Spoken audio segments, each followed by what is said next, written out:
Hello दोस्तों, welcome to easy stud. Easy stud में आप लोग का स्वागत है। आई होप आप लोग अच्छे होंगे। तो चलिए आज बिहार सचिवालय के लिए मैथ प्रैक्टिस सेट नंबर 40 का डिस्कशन करते हैं, जिसमें वेरी वेरी इंपॉर्टेंट प्रश्न लिया गया है। और जितना भी प्रश्न लिया गया है सभी एसएससी सीजीएल में पूछा गया प्रश्न है। ठीक है, तो आप समझ ही सकते हैं कि जब एसएससी सीजीएल में पूछा गया प्रश्न है तो इसी के पैटर्न पे आपका एग्जाम में प्रश्न आने वाला है। तो आइए सबको एक एक करके देखते हैं और सॉल्व करने का कोशिश करते हैं। देखिए क्वेश्चन नंबर फर्स्ट लगा हुआ और कह रहा है कि रवि और सुमित का सैलरी 2:3 के अनुपात में है। यदि प्रत्येक के सैलरी में 3,000 रुपया की वृद्धि होती है तो नया अनुपात 35:50 हो जाता है। तो सुमित का नया सैलरी क्या है। ठीक है,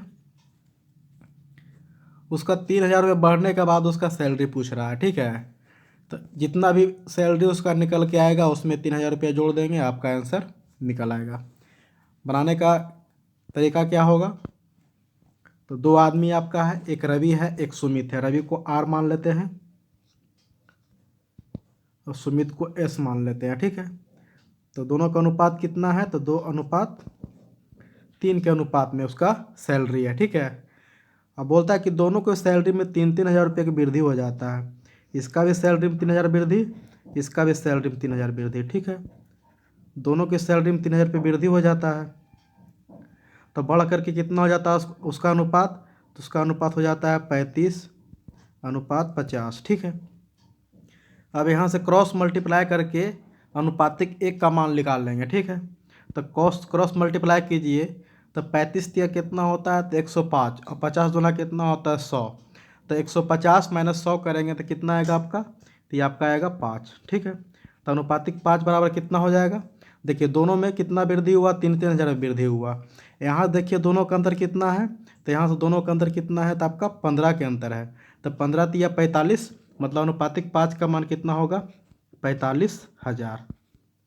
ठीक है, तो अनुपातिक 1 का मान कितना हो जाएगा, अनुपातिक 1 का मान हो जाएगा आपका 9,000। ठीक है, यहाँ तक कोई प्रॉब्लम, और प्रॉब्लम है तो आप कमेंट कर सकते हैं। ठीक है, अब अनुपातिक 1 का मान आ गया आपका 9,000, तो बोलता है सुमित का नया सैलरी। तो सुमित का अनुपात देखिए कितना है, तो 3।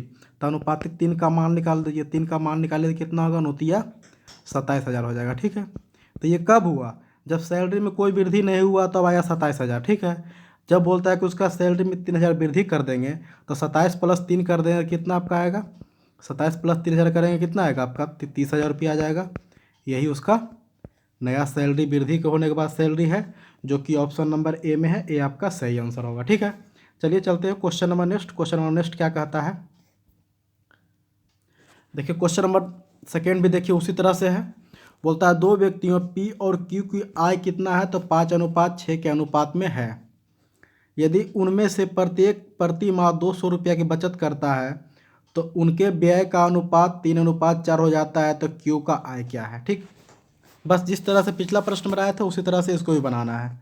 दो व्यक्ति है, दो व्यक्ति कौन कौन है, तो एक पी है एक क्यू है। ठीक है, अनुपात में दिया हुआ कितना, तो 5:6 दिया हुआ। ठीक है,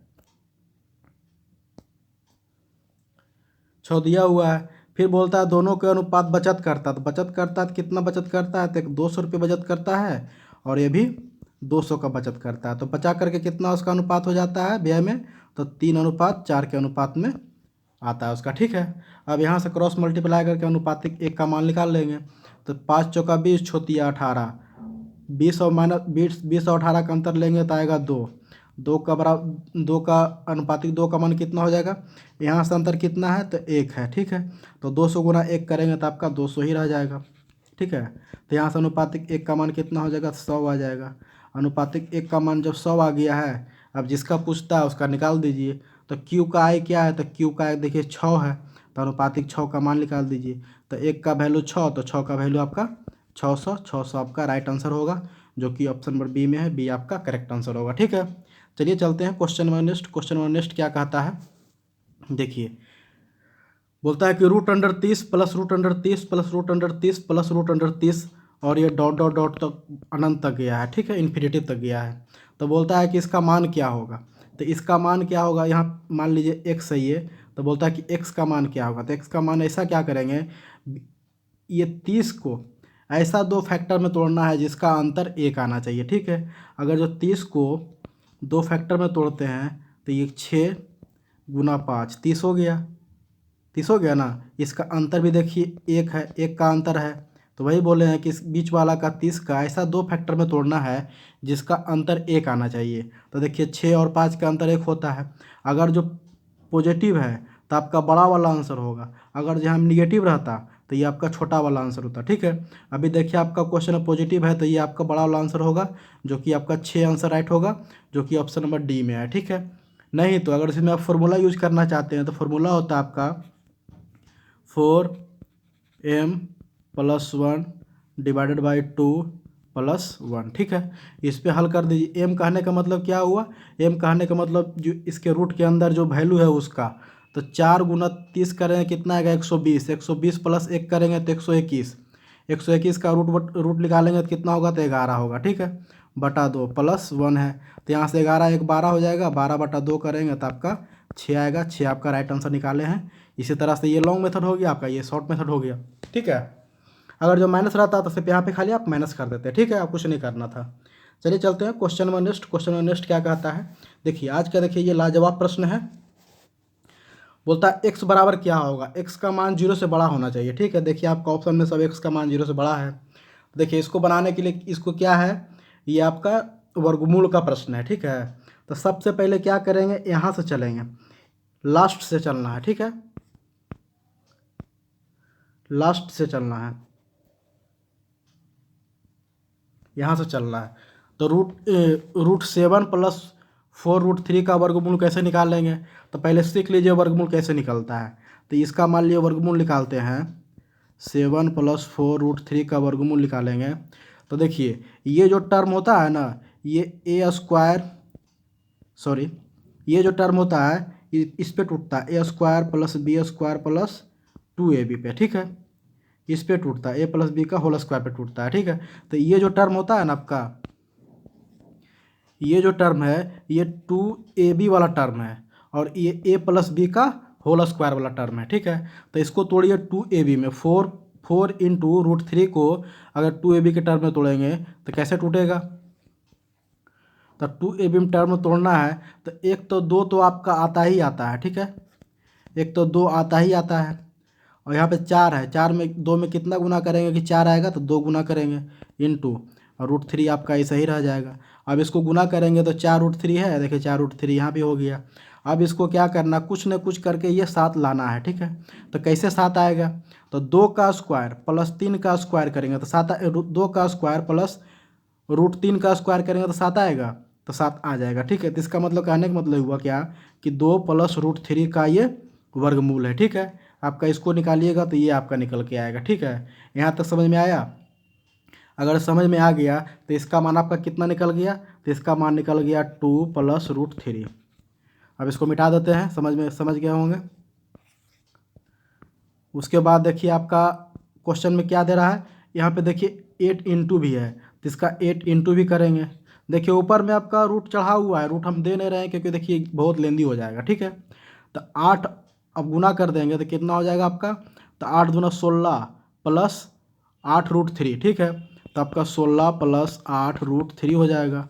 अब प्लस में यहाँ भी 3 है, उसके बाद आपका रूट अंडर लगा हुआ है, तो 16 दिन कितना हो गया 19 + 8√3। अब इसका देखिए वर्गमूल इसी तरह से निकालेंगे, तो ये भी देखिए 2ab के फॉर्म में दिया हुआ है, तो 2ab के फॉर्म में तो 2 तो आएगा ही आएगा। और यहाँ पे 8 है तो इसमें 4 गुना कर देंगे तो 8 आ जाएगा, अगर √3 गुना कर देंगे तो 8√3 आ जाएगा। इसका मतलब क्या, कहने का मतलब क्या हुआ कि ये 2ab के फॉर्म में टूटता है, तो आप 2ab के फॉर्म में तोड़ दिए, 2 तो आएगा ही आएगा, क्योंकि 2 तो आपका कांस्टेंट रहता है, हर्ष में आएगा ही आएगा, ठीक है। तो देखिए अब 19 लाना है, तो 4 का स्क्वायर √3 का स्क्वायर करेंगे तो 19 आ जाएगा ना। तो यही आपका 4 + √3 का वर्गमूल आ गया, कितना, इसका वर्गमूल आ गया 4 + √3 आ गया, ठीक है। तो यहाँ पे सबको काट करके अब क्या कर देंगे, इसको सब मिटा देते हैं, ये सब मिटा दीजिए। बस समझाने के लिए उतना हम कर रहे थे। आपका यहाँ से डायरेक्ट इतना का वैल्यू कितना हो जाएगा, आपका इतना का वैल्यू आपका निकल के आया कितना, 4 + √3। ठीक है, इतना निकल के आया। उसके बाद कितना दिया हुआ,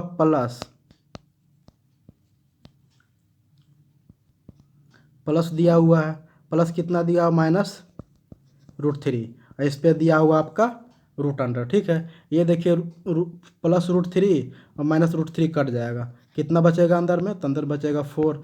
ये 4 का रूट वर्ग निकालिएगा कितना होगा आपका, वर्गमूल निकालिएगा तो आपका 2 आएगा। यही 2 आपका राइट आंसर होगा। ठीक है, आई होप समझ में आया होगा। नहीं भी समझ में आया तो कोई दिक्कत नहीं है, लेकिन जो इसको समझाए हैं कि √7 +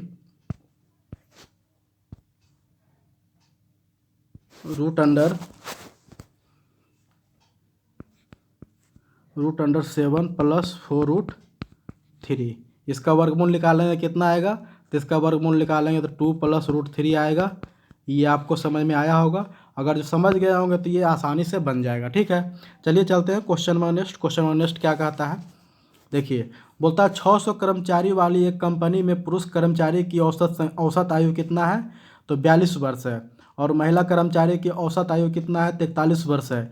यदि कंपनी के सभी कर्मचारियों की औसत आयु 41 वर्ष 9 महीना है तो महिला कर्मचारी की संख्या क्या है। देखिए आपके पास टोटल कितना संख्या है कर्मचारियों की, तो 600 संख्या है। ठीक है, 600 कर्मचारी आपका कंपनी में काम कर रहा है, जिसमें महिला कर्मचारी का आयु कितना है, पुरुष कर्मचारी का, तो पुरुष को एम मान लेते हैं और महिला को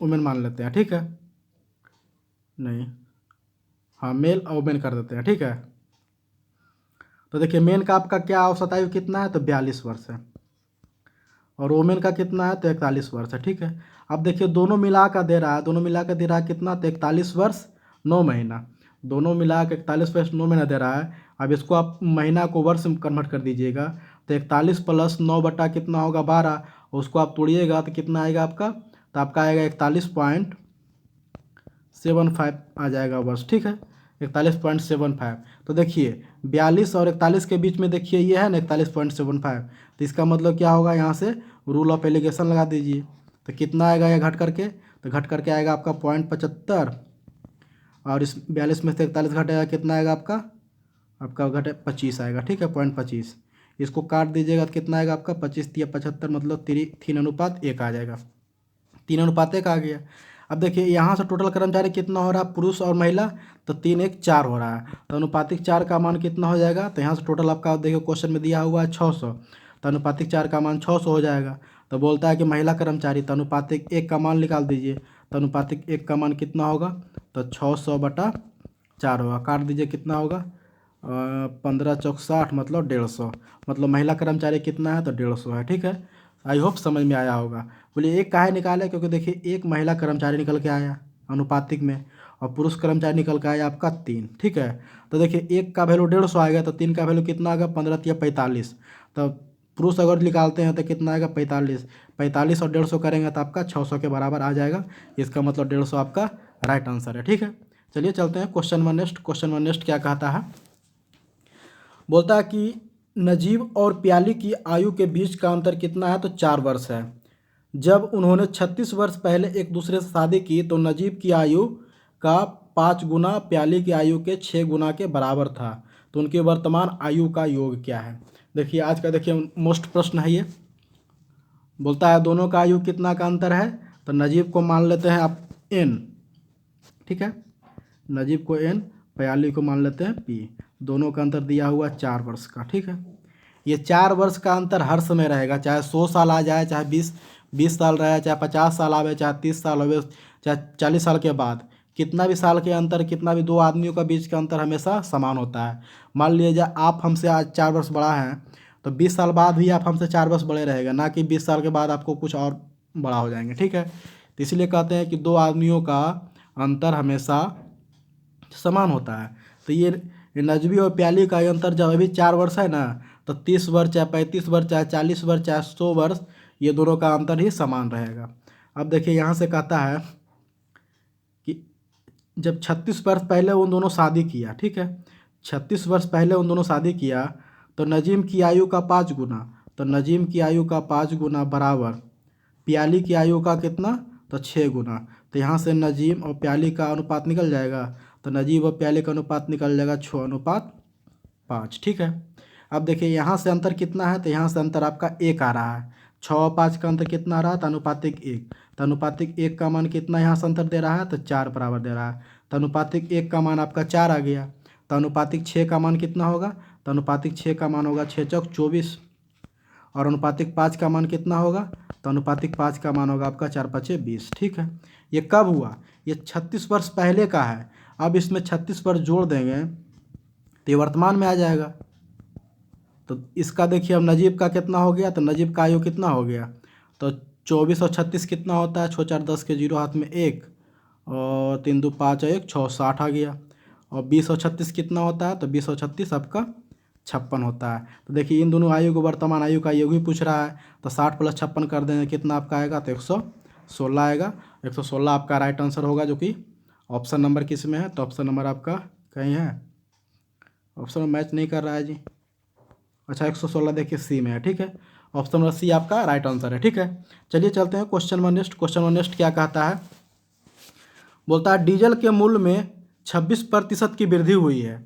एक व्यक्ति अपना व्यय केवल 15% तक बढ़ाता है, तो दशमलव के एक स्थान तक कितने प्रतिशत से उसे अपनी खपत कम करनी होगी। ठीक है, मान लिया जाए अभी डीजल का मूल्य 100 रुपया है। ठीक है, और बढ़ के हो जाता है कुछ दिन में कितना, तो 26% बढ़ जाता है, मतलब 126 हो जाता है। ठीक है, उसके बाद फिर क्या कहता है, व्यय। मान लीजिए जो 100 रुपया पहले खर्च करता था, अभी भी वो 100 रुपया ही खर्च कर रहा है, लेकिन क्या कहता है कि नहीं, अब जब वृद्धि उसका थोड़ा सा बढ़ा है तो बोलता है कि 15% को बढ़ाना चाहता है, तो बढ़ के कितना हो जाता है, तो बढ़ के 115 हो जाता है। ठीक है, तो बोलता है कितना प्रतिशत तक वो कम करेगा। देखिए पहले 26 खर्च करता था, अब खर्च कितना कर रहा है, तो 115। तो कितना कम किया खर्चा, तो खर्चा कम कर रहा है 11, कितना में, तो 126 में। प्रतिशत में पूछ रहा है, 100 से प्रतिशत गुना कर दीजिए, आपका आंसर आ जाएगा। इसको काट छाट लीजिएगा तो आपका आंसर 8.7% आपका राइट आंसर आएगा, जो कि ऑप्शन सी में, सी आपका सही होगा। ठीक है, इसको कर लीजिएगा, 1100/126 से कर दीजिएगा, भागा दे दीजिएगा, आपका आंसर आ जाएगा। ठीक है, चलिए चलते हैं question number next. Question number next क्या कहता है, बोलता है एक दुकानदार किसी वस्तु के अंकित मूल्य पर 10% और 20% की दो क्रमिक छूटें देते हुए वस्तु बेचकर 8% का लाभ अर्जित करता है। वस्तु का अंकित मूल्य उसके क्रय मूल्य से कितने प्रतिशत अधिक है। ठीक है, बोलता है उसका अंकित मूल्य उसके क्रय मूल्य से कितना प्रतिशत अधिक है। तो अंकित मूल्य क्रय मूल्य से बोल रहा अधिक है, तो मतलब अंकित मूल्य आपका ज़्यादा होगा, क्रय मूल्य आपका कम होगा। तो चलिए इसको बनाते हैं। देखिए मान लिया जाए उसका अंकित मूल्य कितना है, तो अंकित मूल्य आप उसको मान लीजिए 100, मार्क प्राइस मान लीजिए 100। ठीक है, इस पे 2 छूट दे रहा है, तो 2 छूट देने के बाद आपका विक्रय मूल्य निकलेगा। तो पहला छूट दे रहा है 10% का, दूसरा छूट दे रहा है 20% का। तो मान लीजिए अंकित मूल्य आपका 100 है, इस पे कोई वस्तु पे मान लीजिए कोई वस्तु का मूल्य 100 रुपया है, उसको 10% छूट पे बेच रहा है, तो कितना बेच रहा है वो, तो 90% में बेच रहा होगा। ठीक है, इनटू उसके बाद कोई वस्तु का मूल्य दूसरा छूट दे रहा है, 20% छूट दे रहा है, तो वस्तु कितना बेच रहा होगा, तो 80% बेच रहा होगा। ठीक है, 100 नीचे आएगा इसके बदले, 100 आएगा इसके बदले। ठीक है, ये 0 0 0 कट जाएगा, 4 0 से 4 0 कट जाएगा, कितना बचेगा आपके पास, तो आपके पास आ जाएगा 72 रुपया। ठीक है, तो वही 100 रुपया को उसको 100 रुपया का वस्तु को वो 72 रुपया में बेच रहा है, तो ये आपका विक्रय मूल्य निकल गया। अब यहाँ से आप क्रय मूल्य निकाल लीजिए। तो क्रय मूल्य कैसे निकालते हैं, विक्रय मूल्य में होल लाभ का होल वैल्यू से उल्टा गुना कर देते हैं। ठीक है, 72 रुपया आपका निकल गया विक्रय मूल्य। देखिए 8% का लाभ हो रहा है, 8% का लाभ हो रहा है, मतलब 100/108, ये आपका क्रय मूल्य निकल गया। अब इसको काट दीजिए, आपका क्रय मूल्य आ जाएगा। तो कितना बार में कटेगा, 4 से काटिए, 4 दूना 8 और 2 गया 4 सत्ते 28। ठीक है, ये कटेगा आपका 25 बार में। 9 से काट दिए, 9 तिया 27, 9 8 72, 25 गुना 8 करेंगे कितना आएगा, 25 8 200/3 आ जाएगा। ठीक है, ये आपका देखिए क्रय मूल्य निकल के आया। तो वही बोलता है कि वस्तु का अंकित मूल्य, तो अंकित मूल्य 100 है, और वस्तु का क्रय मूल्य से क्रय मूल्य आपका 200/3 है, कितना अधिक है। ठीक है, तो ये अब क्या उसको बोलते हैं, अंकित मूल्य से क्रय मूल्य घटा देंगे तो कितना आएगा, तो 100 में से आपका 200/3 घटाएंगे तो कितना बचेगा, तो 100/3 3 बचेगा, ठीक है। 100/3 बोलता है क्रय मूल्य से, तो क्रय मूल्य से तुलना कर रहा है, तो 200/3 से तुलना कर रहा है। प्रतिशत में पूछ रहा है आपका, 100% गुना कर दीजिए, आपका आंसर आ जाएगा, ठीक है। ये देखिए 3 से 3 कट जाएगा, 100 से कट जाएगा 2 बार में, और ये 2 से कट जाएगा आपका 50 बार में, मतलब 50% आपका राइट आंसर होगा, जो कि ऑप्शन नंबर ए में है। मतलब क्रय मूल्य उसका अंकित मूल्य उसका क्रय मूल्य से 50% अधिक है, ठीक है। आई होप समझ में आया होगा। चलिए चलते हैं question number next. Question number next क्या कहता है, बोलता अमित ने साहूकार से 8 रुपया का उधार 8,000 रुपया का उधार साधारण ब्याज पर उतने ही वर्ष के लिए लिया जितनी ब्याज दर है। यदि उसने ऋण अवधि के अंत में ब्याज के रूप में 2,000 रुपया भुगतान किया तो ब्याज दर क्या है, ठीक है। देखिए इसको सिंपल साधारण से बनाएंगे, इसको 80% पे नहीं बनाएंगे, ठीक है। क्योंकि देखिए 80% बनाएंगे तो कुछ थोड़ा सा बन तो जाएगा, ऐसा बात नहीं है, लेकिन देखिए इसको साधारण तरीके से बनाते हैं। देखिए एस आई बराबर क्या आप लोग पढ़े होंगे, एस आई बराबर होगा मूलधन गुना समय गुना दर बटा 100, ठीक है। तो आपका देखिए एस आई आपका कितना दिया हुआ, 2,000 रुपया दिया हुआ है। मूलधन आपका कितना दिया हुआ, 800 आपका दिया हुआ, 8,000 दिया हुआ। समय बोलता है कि दर के बराबर, तो मान लीजिए समय आपका x है तो दर भी आपका x होगा, बटा आपका कितना हो जाएगा 100। ये 2 जीरो से 2 जीरो कट गया, 1 जीरो से ये कट गया, ठीक है। 8 से कितना बार में कट जाएगा, तो 8 दूना 16 और 4 गया 8 पचे 40, मतलब 25, ठीक है। तो यहाँ से आपका निकल गया एक्स स्क्वायर, तो एक्स स्क्वायर बराबर कितना आ गया, तो एक्स स्क्वायर बराबर 25 आ गया। तो एक्स बराबर कितना आपका आएगा, एक्स बराबर आपका 5% आएगा, या तो 5 ईयर आएगा। तो आपसे क्या पूछ रहा है, दर, तो आपका 5% आपका राइट आंसर होगा, ठीक है। चलिए चलते हैं question number next. Question number next क्या कहता है, बोलता है ए और बी क्रमशः 10 दिन और 15 दिन में एक कार्य भाग कर सॉरी चलिए क्वेश्चन नंबर 10 बोलता है ए और बी क्रमशः 10 दिन और 15 दिन में कार्य का एक भाग कर सकते हैं। वे 4 दिनों तक एक साथ कार्य करते हैं तो शेष कार्य केवल 12 दिनों में सी द्वारा पूरा किया जाता है। तो सी द्वारा अकेले प्रारंभिक कार्य का 4/9 हिस्सा पूरा करने में कितना समय लगेगा, ठीक है। तो सी तो पहले अभी छोड़ दीजिए, पहले ए बी का ही काम करते हैं, ठीक है। देखिए 2 बंदा है, ए और बी है। पहला आदमी कर रहा है 10 दिन में और दूसरा आदमी कर रहा है 15 दिन में। तो कुल काम यहाँ से निकाल लीजिए, तो कुल काम कितना होगा, तो 10 और 15 का एलसीएम, 10 और 15 का एलसीएम आपका कितना आएगा, तो आपका 30 आएगा, ठीक है।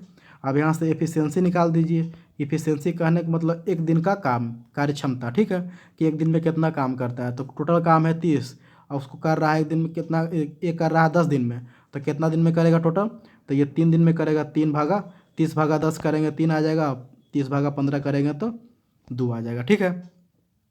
अब बोलता है कि वे दोनों 4 दिन तक साथ काम करते हैं। तो ए एक दिन में 3 काम करता है, बी एक दिन में 2 काम करता है, तो टोटल मिलाकर के एक दिन में कितना काम कर रहा है, तो 5 काम कर रहा है और 4 दिन तक कर रहा है, मतलब टोटल काम ये 20 काम कर लेगा 4 दिन में। तो यहाँ से 20 काम आप पहले घटा दीजिए, बचेगा कितना, 10 काम, ठीक है। और ये 10 काम को बोलता है कि शेष कार्य को केवल 12 दिन में सी करता है। तो अगर जो शेष कार्य को 12 दिन में अगर सी करता है, मान लिया सी का एफिशिएंसी एक्स होगा, तो टोटल काम कितना दिन में करेगा, तो वो 12 दिन में करेगा। तो यहाँ से एक्स बराबर निकल जाएगा कितना आपका, तो एक्स बराबर निकल जाएगा आपका कितना, एक्स बराबर निकल जाएगा आपका 12 एक्स बराबर हो जाएगा 10, 12 एक्स बराबर हो जाएगा 10, तो आपका 5/6 आ जाएगा। एक्स मतलब एक्स बराबर आपका आ जाएगा 5/6, और एक्स माने सी का एफिशिएंसी, तो मतलब सी जो है ये 10 काम को कितना दिन में करेगा, तो 5/6, एक दिन में 5/6 काम करता है, ठीक है। तो बोलता है कि सी द्वारा अकेले प्रारंभिक कार्य का 4/9 हिस्सा करने में कितना समय लगेगा। तो देखिए टोटल काम उसके पास है कितना, तो टोटल काम है 30, उसका 4/9 काम। तो यहाँ से पहले निकाल लीजिए कितना काम होता है, 4/9, 3 तिया 9 और 3 देंगे 30, 40/3 आता है, ठीक है। यहाँ से आप 40/3 काम को कौन करेगा, तो ये सी करेगा, तो ये 5/5 आ जाएगा, यहाँ पे आ जाएगा 6। इसको हल कर दीजिए, आपका आंसर आ जाएगा, ठीक है। 5 × 40, 3 दूना 6, तो 8 × 2 करेंगे तो आपका 16 दिन उसको लगेगा, जो कि ऑप्शन बी में बी आपका सही आंसर होगा। ठीक है, यहाँ समझ में आया। देखिए सी का एफिशिएंसी कैसे निकाले। टोटल काम बचा था 10 काम, घट करके 10 काम बचा, और ये 10 काम को कर रहा 12 दिन में। तो मान लिए जब कोई काम को एक दिन में कितना काम करेगा, तो x मान लिए और इसको हल कर दिए तो आपका 5/6 आ गया। तो सी का एफिशिएंसी 5/6 आ गया। ठीक है, कि सी एक दिन में 5/6 काम करता है। उसको काम करवाना था कितना, तो टोटल काम का 4/9 काम करवाना था, एक दिन में 5/6 काम करता है, उसे भागा दे दिए, आपका आंसर आ गया। ठीक है, चलिए चलते हैं क्वेश्चन नंबर नेक्स्ट। अब क्वेश्चन नंबर नेक्स्ट भी देखिए, ये भी बहुत अच्छा सा प्रश्न है। देखिए बोलता है एक व्यक्ति ने स्टीमर से 120 किलोमीटर, ट्रेन से 450 किलोमीटर और घोड़े से 60 किलोमीटर की यात्रा की। इसमें से 13 घंटा 30 मिनट का समय लगा। यदि ट्रेन की चाल घोड़े की चाल से 3 गुना और स्टीमर की चाल की 1.5 गुना है, तो स्टीमर की चाल किलोमीटर प्रति घंटा में क्या होगा। देखिए आपका आंसर सब किलोमीटर प्रति घंटा आवर में दिया हुआ। ठीक है, चलिए आए बनाते हैं इसको। बनाने का सबसे पहले क्या करेंगे, रेशियो निकाल लेंगे तीनों का। तो रेशियो कैसे निकलेगा, तो आपका जैसे जैसे बोल रहा है वैसे वैसे करते चल जाइए। बोलता है ट्रेन की चाल घोड़े की चाल का 3 गुना है। ट्रेन की चाल घोड़े की चाल का 3 गुना मतलब 3:1 है। ठीक है, फिर बोलता है और स्टीमर की चाल का 1.5 गुना, मतलब ये ट्रेन का चाल जो है स्टीमर का चाल का कितना है, तो 1.5 का मतलब 1.5 बटा ये हट जाएगा 10 हो जाएगा, 3 बटा आपका 2 आ जाएगा। ठीक है, तो ये 3 आपका 2 आ गया। ठीक है, और यहाँ से निकाल दीजिए ये ट्रेन घोड़ा स्टीमर कितना होगा, तो 3:1:2 के अनुपात में होगा। ठीक है, स्टीमर 2 है, यहाँ अनुपात में निकल गया इतना। टोटल समय उसको कितना लग रहा है, तो 13 घंटा 30 मिनट। तो 13 घंटा 30 मिनट उसको बदल दीजिएगा 30 मिनट को, तो कितना होगा 13, 13×2 26, 26 और 1 27 ऐसे बदलिएगा, 13 + 30/60 कीजिएगा ना, तो 1/2 आएगा। तो 13×2 26, 26 1 27/2, ये 27/2 आ गया। ठीक है, यहाँ से उसको समय कितना लग रहा है, तो 27/2 समय लग रहा है। लेकिन यहाँ से समय निकालेंगे कैसे, तो देखिए आपका रेशियो में चाल दिया हुआ है और आपका यहाँ टोटल किलोमीटर में दिया हुआ है। तो स्टीमर चल रहा है 120 किलोमीटर कितना के चाल से, तो चाल से चल रहा है कितना 2 के चाल से, तो कितना उसका समय लगेगा 120/2 करेंगे तो आपका आएगा 60। ठीक है, यहाँ लिखते चलते हैं 60 प्लस। अब देखिए ट्रेन चल रहा है, ट्रेन का दूरी कितना है 450 किलोमीटर। ठीक है, चल रहा है 3 के स्पीड से, तो कितना समय लगेगा, तो उसको समय लगेगा कितना, तो 15×3 = 45, 150। ठीक है, उसके बाद ये भागा हो जाएगा तो 60/1 कर देंगे तो आपका आएगा 60। तो 60 और 60 कितना 120, 120 और 150 कितना होता है, 120 और 150 270 होता है। ठीक है, तो ये समय आपका टोटल कितना लग गया इसको 270। ठीक है, और यहाँ से अनुपातिक 1 का मान निकाल लीजिए। तो अनुपातिक 1 का मान कैसे निकलेगा, तो ये 10 से कट जाएगा। अब यहाँ से ये 2 गुना हो जाएगा, तो अनुपातिक 1 का मान कितना आएगा, तो 10×2 = 20 आएगा। ठीक है, अनुपातिक 1 का मान 20 आ गया। बोलता है कि स्टीमर की चाल, तो स्टीमर की चाल कितना है, तो स्टीमर की चाल रेशियो में 2 है, तो 1 का वैल्यू 20, तो 2 का वैल्यू कितना होगा 40। यही 40 किलोमीटर प्रति आवर उसका राइट आंसर होगा, जो कि ऑप्शन नंबर डी में है। डी आपका सही आंसर होगा। ठीक है, चलिए चलते हैं क्वेश्चन नंबर नेक्स्ट। और क्वेश्चन नंबर नेक्स्ट देखिए आज का लास्ट प्रश्न है, और ये भी देखिए टाइम एंड डिस्टेंस से लिया गया है। बोलता है शिव 3 समान दूरी के लिए 5 किलोमीटर प्रति घंटा, 8 किलोमीटर प्रति घंटा और 10 किलोमीटर प्रति घंटा से यात्रा करते हैं। यदि उसकी कुल दूरी 120 किलोमीटर है, तो उसकी औसत चाल क्या है। देखिए औसत चाल बराबर क्या होता है, औसत चाल बराबर होता है कुल दूरी बटा कुल समय। ठीक है, तो कुल दूरी आपके पास कितना है, तो कुल दूरी आपके पास 120 है। लेकिन बोलता है 120 किलोमीटर को 3 भागों में बराबर बराबर बांटना है। जो 3 भाग में इसके बराबर बांटना है, कितना आएगा 40 किलोमीटर आपका आएगा। तो ये 40 किलोमीटर को दूरी को कितना तय करता है, तो 5 घंटा में तय करता है। उसको समय कितना लगेगा, तो समय बराबर क्या होता है दूरी बटा चाल। तो 40/5 करेंगे कितना आपका आएगा, तो 40/5 करेंगे तो आपका कितना आएगा 8 आएगा। अब 40/8 करेंगे कितना आपका आएगा 5 आएगा। और 40/10 करेंगे कितना आपका आएगा 10 आएगा। ठीक है, तो यहाँ से कितना आ गया 120/8 + 5 = 13 और 13×10 कितना 23। सही है, कहीं गलती नहीं हो रहा है। 8 + 5 = 13 40 140 को 10 से भगा देना, 4 आएगा, सॉरी 4 आएगा यहाँ पे 4 आएगा, यहाँ पे 4 आएगा। ठीक है, तो 8 5 13, 13 4 17, मतलब 120/17 आ गया। इसको हल कीजिएगा तो आपका आंसर कितना आएगा, तो आपका हल कीजिएगा तो 7.05 किलोमीटर प्रति आवर आएगा। यही आपका राइट आंसर होगा, जो कि ऑप्शन ए में है, ये आपका सही आंसर होगा। ठीक है, तो चलिए आज के लिए इतना ही रखते हैं। अब आज का जितना प्रश्न लिया गया था, आई होप आप लोग को समझ में आया होगा। अगर जो नहीं समझ में आया तो कोई दिक्कत नहीं, आप कमेंट कीजिए, या तो ये वीडियो के मतलब डिस्क्रिप्शन में आपको टेलीग्राम का लिंक मिलेगा, आप वहाँ से ज्वाइन कर सकते हैं। और जो भी क्यूरी है, जो भी आपको डाउट है, आप वहाँ पे शेयर कर सकते हैं। एट ए टाइम आपको सोल्यूशन करके दिया जाएगा। ठीक है, तो चलिए आज के लिए इतना रखते हैं। और अगर जो वीडियो आप लोग को अच्छा लगता है तो प्लीज़ लाइक शेयर सब्सक्राइब कर दीजिए। बस इतना ही आप लोग से निवेदन है। ठीक है, चलिए, थैंक यू, बाय, धन्यवाद।